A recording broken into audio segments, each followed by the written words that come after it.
Les chaînes étrangères de CCTV ont effectué une série de reportages dans le Zhejiang, une province dynamique et pionnière, notamment dans le secteur du commerce électronique. Dans le premier volet de cette série, nous avons enquêté sur la capitale du e-commerce, Hangzhou. La ville est en effet au cœur de l'activité du e-commerce en Chine, mais commence aussi à l'international. De nombreux jeunes entrepreneurs chinois rêvent de suivre l'exemple de Jack Ma. C'est un reportage d'Emmanuel Dablemont pour CCTV français.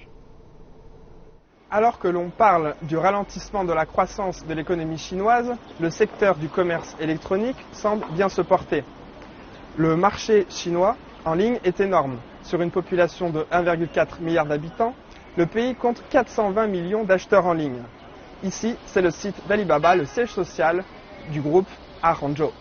Le groupe Alibaba a été officiellement créé en 1999 par 18 jeunes entrepreneurs dans un appartement à Hangzhou.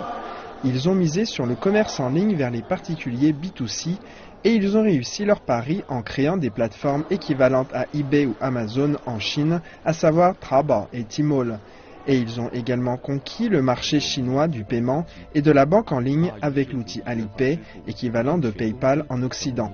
Son PDG et créateur, Ma Yun, alias Jack Ma, ancien professeur d'anglais de 51 ans, incarne bien la nouvelle génération des entrepreneurs chinois qui ont bien compris le potentiel du marché en ligne. We believe that we should import from the world. We should make sure that we have the best services from the world. We should have the best products from the world. In the future, you will not only see things China selling. China is going to be the world's largest importer of the world. And I think this is going to be a lot of fun. Le siège d'Alibaba se situe à Hangzhou, au nord-ouest du gracieux lac de l'Ouest. Le site du groupe occupe une superficie d'environ 260 000 m² et à l'intérieur, on se croirait dans un grand campus universitaire. Dans ce cadre vert et plutôt détendu, jeunes informaticiens et commerciaux marchent d'un pas décidé vers leur bureau où ils ne comptent pas les heures. Le 13 octobre dernier, le groupe lançait sa promotion mondiale pour la période précédant le 11 novembre, considérée comme la fête des célibataires en Chine, car la date n'est faite que de 1.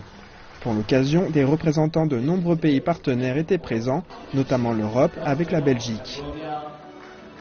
C'est une façon pour nous de vendre nos produits en Chine. C'est aussi une façon pour nous d'aider la Chine à se développer en vendant ses produits en Europe. Mais évidemment, tout cela doit se faire dans le respect des règles européennes en matière d'authenticité, en matière de qualité et également dans le respect des règles légales chinoises. Les plateformes de commerce en ligne d'Alibaba, mais aussi Tindong ou le service de livraison SF Express et bien d'autres, se sont tous joints à un grand projet du gouvernement chinois, la première zone d'expérimentation du commerce en ligne international en Chine, décidée le 12 mars dernier, et elle se trouve à Hangzhou. Mais alors, pourquoi avoir choisi Hangzhou ? Hangzhou possède la chaîne complète de commerce en ligne, depuis le commerce en ligne, la plateforme, la logistique, la finance, ainsi que les services intermédiaires. On peut dire que c'est un système très complet. Les bases sont bonnes. Dans le pays, c'est un avantage unique. Outre le commerce en ligne vers les consommateurs, B2C, le projet cherche également à développer le B2B, celui vers les entreprises. Son objectif est de maîtriser la chaîne globale de ces échanges commerciaux de manière simplifiée, informatisée et contrôlée. Le gouvernement nous demande principalement au niveau de la transaction, du paiement, de la livraison, de la détaxe et du règlement en devises étrangères de mettre en place des standards techniques, un processus complet, un système de contrôle et une informatisation de l'ensemble. La zone d'expérimentation de Hangzhou s'active également à développer le commerce en ligne international dans les campagnes et notamment pour la production agricole rurale. Il est un produit très chinois qui est abondamment cultivé à Hangzhou et qui suit cette voie, le thé vert.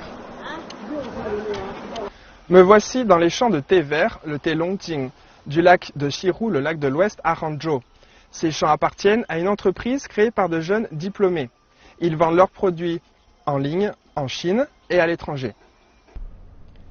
La société Yifuton a été créée en 2008 par Li Xiaotun, alors tout juste diplômé à Hangzhou et qui a débuté son affaire avec un PC d'occasion dans son appartement. Issu d'une famille de cultivateurs de thé, il a pu bénéficier d'un profond savoir culturel et de terrain auquel il a su ajouter la technologie moderne apprise durant ses études. En intégrant l'informatique, sa petite entreprise est devenue une enseigne réalisant un chiffre d'affaires supérieur à 100 millions de yuan annuels. Même si les principales recettes proviennent du marché intérieur, il compte bien développer ses exportations grâce à la vente en ligne. C'est un exemple de modernisation du commerce d'une production traditionnelle, un peu à l'image de ce que vit actuellement l'ensemble de l'économie chinoise.